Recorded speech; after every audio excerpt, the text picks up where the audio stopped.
Bien, en la mayoría de los testamentos que recojo en este libro, el documento, como digo, y como muy bien apuntó también José Antonio González, es redactado por vecinos de gran prestigio local, cuyo nombre en algunos casos se repite de forma insistente a lo largo de esta serie documental. El principal de ellos es el militar don Bartolomé Agustín de Sarabia, que además fue el primer alcalde de la jurisdicción de Arona en el año 1799, una vez que se produjo la segregación respecto de Vilaflor de Chasne, del cual la doctora en Historia Carmen Rosa Pérez Barrios habló magistralmente ayer en su conferencia sobre la familia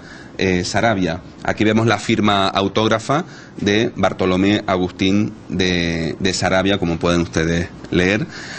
Y en otros casos también nos encontramos con otros testamentos que son redactados por otros notarios públicos o fiel de fecho. El principal de ellos también es Blas Martín de Alayón,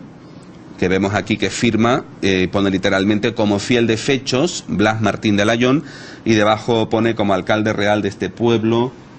presencia la entrega de dinero e igualmente la de la obligación, y firma José Antonio Hernández Montesino, que es otro miembro de la burguesía rural aronera del siglo XIX. En otros casos, el testamento también es otorgado por otros fedatarios públicos, como esta es la firma de Francisco Hernández de Fuentes, que pone al lado fiel de fechos, de forma abreviada, y en otros casos pues podemos ver también la firma testimoniada del último escribano que ejerció en las bandas del sur de Tenerife, de Vilaflor, Domingo Ruiz y Mora, en 1850. Bien, aquí vemos una foto antigua del pueblo de Vilaflor de Chasne, de principios del siglo XX aproximadamente, o finales del XIX. Como digo, esta secuencia documental afecta a los inicios de la vida de la independencia política y religiosa de Arona, segregada de la de Vilaflor, y este es el motivo por el cual en algunos de esos testamentos, algunos de los aroneros de la época, ante la recién creada jurisdicción de Arona, corren a los notarios o escribanos de la época para revocar algunas de sus cláusulas testamentarias y adoptar sus últimas voluntades a la nueva situación creada como consecuencia de la separación de Arona respecto de Vilaflor. Es el caso de la aronera Josefa Rodríguez, que en el año 1797, apenas unos meses después de creada la parroquia de Arona separada de Vilaflor, revocó un anterior testamento que había otorgado, y cito textualmente: aunque tenía dispuesto en las memorias de testamento que lleva citadas que mi cuerpo fuera sepultado en la iglesia parroquial del señor San Pedro de Vilaflor, fue en inteligencia de que yo hubiese fallecido antes de que se hubiera erigido la iglesia del señor San Antonio y Nuestra Señora del Rosario del lugar de Arona, de donde hoy soy parroquiana, y por tanto quiero y es mi voluntad que mi cuerpo se le dé sepultura en dicha iglesia del señor San Antonio Abad de dicho lugar de Arona, donde ahora quiero ser enterrada, y que acompañe a mi cuerpo el venerable cura de ella con capa, cruz alta, y se me hagan 3 pausas por la calle. Es decir, estos aroneros, al dejar de ser feligreses de Vilaflor de Chasne y pasar a ser feligreses de la nueva recién creada parroquia de Arona, pues como digo, intentan sus últimas voluntades adaptarlas o modificarlas, hasta que se produjo pues la construcción del primer cementerio municipal en el año 1842, puesto que hasta entonces, desde 1796 hasta 1842, los feligreses de Arona eran enterrados en la parroquia, en la iglesia parroquial de San Antonio Abad de este pueblo, de este municipio, siendo la primera persona que inauguró tristemente el primer cementerio municipal, pues un niño de apenas 20 días de nacido, que falleció a los 20 días de nacido y que se llamaba Antonio José Pérez Melo. Esta es una imagen de la iglesia parroquial de San Antonio Abad. Bien, los inicios de Arona, digo, como una nueva comunidad política y religiosa separada de Vilaflor, en algunos casos va a ser acogida entusiásticamente por los nuevos vecinos aroneros, tal como se recoge o se puede ver o deducir de alguna de las cláusulas testamentarias de los testamentos recogidos en este libro. Es el caso del matrimonio formado por José Martín Lemus y María Hernández, que eran vecinos del Pago de la Hondura, los cuales en su testamento otorgado de forma mancomunada, es decir, conjuntamente por ambos cónyuges, en el año 1805,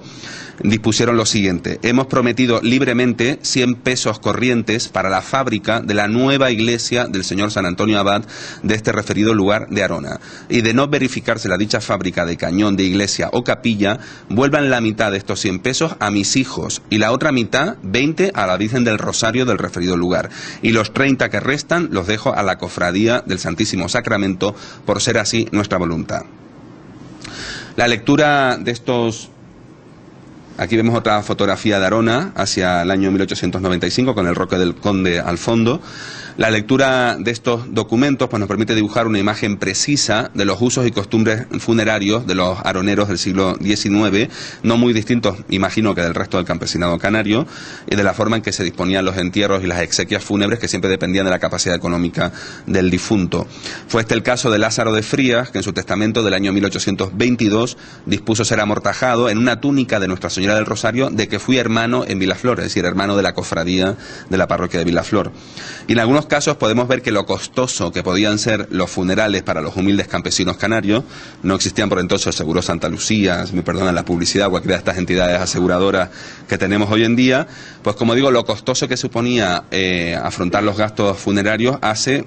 que muchas veces pues prácticamente algunos de los testadores queden en la ruina o hipotequen prácticamente a sus herederos, y así se desprende, por ejemplo, del testamento que en el año 1805 otorgó la aronera Ana González Ratón, la cual mandó dejar, y cito textualmente, para pagar mi funeral y misas y cofradía, un pedazo de tierra que tengo sembrado de higueras tunas y 2 pies de higueras de leche donde llaman la talisca, y si no alcanzare para todos costos, se saque de un pedazo que tengo en el roque de Vento. Bien, aquí vemos un grabado de un entierro en Icó de los Vinos. Vemos como el cortejo fúnebre, presidido por el cura beneficiado de Icó, avanza con el féretro detrás y la comitiva de los dolientes. Es la plaza de la Pila de Icó de los Vinos, por si alguien lo conoce, un grabado de principios del siglo XIX, pero entierros similares pues, eran los que se producían en esa época, como digo, dependiendo de la capacidad económica pues, del difunto, a las pausas que se le hacían por la calle al cortejo fúnebre con el difunto, etcétera. La promulgación de las leyes desamortizadoras decimonónicas también va a afectar a los ritos y costumbres funerarias de los aroneros, y así eso se refleja en el testamento que en 1821 otorgaron los esposos José Agustín Domínguez Fraga y su mujer Beatriz Domínguez Fraga, los cuales revocaron una cláusula de un testamento anterior en la que dispusieron que la comunidad de frailes agustinos del pueblo de Vilaflor acudieran a su entierro. En esa época, en 1821, debido a estas leyes desamortizadoras, se había extinguido y desaparecido el convento de Vilaflor, igual que el resto de los conventos de la nación, y como digo, esto afectará también a estos ritos funerarios de los aroneros y del resto de los campesinos. Aquí vemos una foto antigua de una procesión pues precisamente por la calle del convento, hoy Avenida del Hermano Pedro, del pueblo de Vilaflor de Chasna, y en la parte superior se ven los restos del antiguo lo que era el antiguo cementerio de la iglesia de San Agustín, del convento agustino de Vilaflor de Chasna, de San Juan Bautista. Bien, también los testamentos nos dejan entrever no solamente cómo morían los aroneros y cómo disponían sus exequias, sino también cómo se creaban nuevas familias y la forma en que se producían los nuevos matrimonios, así como la manera en que los padres y otros parientes mayores intentaban facilitar el casamiento de las hijas mediante la institución jurídica de la dote, tal como podemos ver en el testamento de una acomodada vecina del Valle de San Lorenzo, Lucía de Sarabia, la cual en el año 1799 reconoció en su testamento haber entregado a su hija María Antonia en dote los siguientes bienes. Bueno, son muy extensos, pero habla de 2 colchas, 10 pesos, un colchón de lana, una barra de cama, 6 taburetes, un anillo de oro con cruz y zarcillos de oro con piedras encarnadas, otro anillo de oro lleno con un corazón encima, un rosario con cadenillas de oro, un par de hebillas de plata y la ropa de su uso, mantos y enaguas con las de seda guarnecidas de franja de plata y jubones, y demás que dicha ropa por punto menor valdría 50 pesos, y además le dio en dote, pone textualmente, que después por dicho dote llevó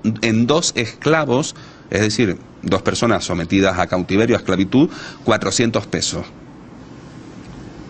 Bien, este es el interior de una casa campesina, de una humilde casa campesina tinerfeña. Vemos la mujer hilando, el esposo parece que está reparando algo, el niño creo que está moliendo gofio posiblemente en un molino, se ve una cuna con unas gallinas o unos gallos jugando o jugueteando.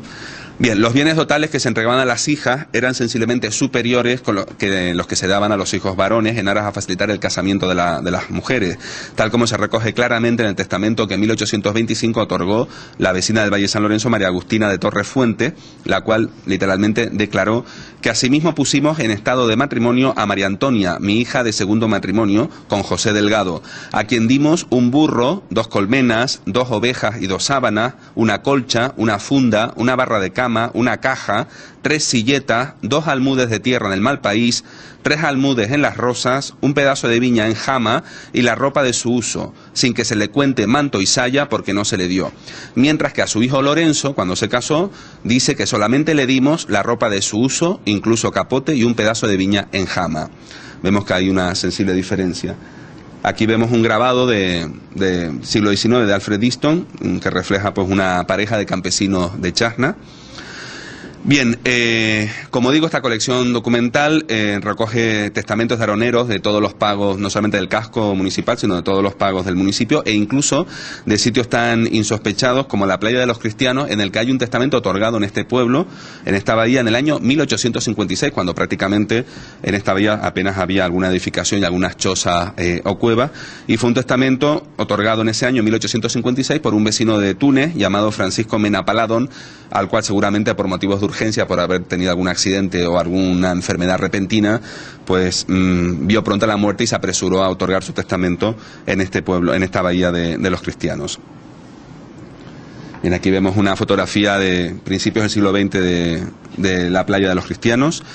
Entre estos testadores aroneros, y al contrario de lo que pudiera pensarse, los hay pertenecientes a todas las clases sociales, pues no solamente las personas de las clases más pudientes otorgaban testamentos, sino que también los miembros de las clases económicamente más desfavorecidas tenían igual interés que los de las clases más pudientes en disponer lo necesario en beneficio de la salvación de su alma, evitando así, tal como se deja entrever, la suspicacia y la desconfianza que algunos testadores tienen para con sus herederos directos, en aras a que no tengan la diligencia necesaria para encargar, por ejemplo, las misas en salvación de su alma, y acortar, conforme a la creencia católica del momento, pues el paso por el purgatorio, etcétera. Recordemos que en la mentalidad religiosa de la época es prácticamente más importante para el testador, ante la cercanía de la muerte y lo que él piensa que va a ser pues el encuentro pues, con la divinidad, es prácticamente más importante para él la salvación eterna de su alma, que es lo que se apresura a realizar y establece todas las disposiciones para asegurarse que sus albaceas cumplan escrupulosamente con esa última voluntad, que el destino material de sus bienes, aunque también lógicamente se ocupan de esta materia. Así nos encontramos con humildes aroneros que, deseando poner paz a su alma y paz también entre sus herederos de sus escasos bienes, se apresuran a testar sintiendo cercano a su fin. Fue el caso de Pedro Toledo Alonso, que era tan pobre que en su testamento de 1826 declaró que cuando me casé con la dicha mi mujer, María Candelaria Donis, ni ella trajo a nuestro matrimonio ninguna dote, ni yo capital. O el caso también de la aronera del Valle de San Lorenzo, Blasina de Reverón, que en su testamento del año 1809 refleja la pobreza en que vivía pues la gran parte del campesinado de la época, y que se vislumbra en los humildísimos legados que estableció a favor de algunos parientes suyos, como su sobrina Luisa Galván, a la cual le dejó unas enaguas de lana, o el de otra aronera del Valle de San Lorenzo, Catalina Rodríguez, que en su testamento legó a mi comadre María Rosa unas enaguas negras que tengo, y el manto lo dejo al referido mi marido para que haga su luto y disponga de él.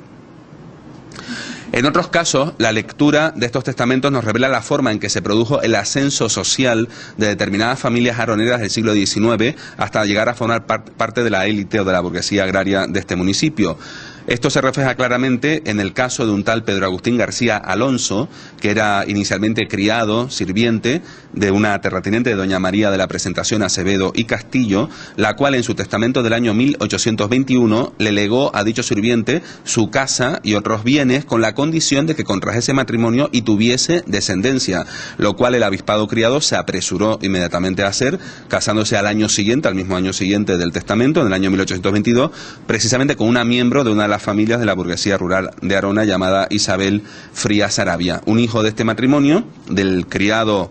con la tal Isabel Frías Arabia, fue uno de los aroneros más destacados de la segunda mitad del siglo XIX, Antonio García Frías, que fue juez municipal y uno de los más acomodados e influyentes vecinos de la Arona de la segunda mitad del siglo XIX. Nos encontramos también con acomodados campesinos. Aquí vemos las firmas autógrafas que se recogen en los testamentos. La parte superior izquierda, Luis Cabeza y Viera, es uno de los párrocos, de los primeros párrocos del municipio de Arona, y las restantes son 3 miembros de la familia Frías: Jerónimo de Frías, Lázaro de Frías y en la parte inferior derecha, Matías de Frías, las firmas de ellos.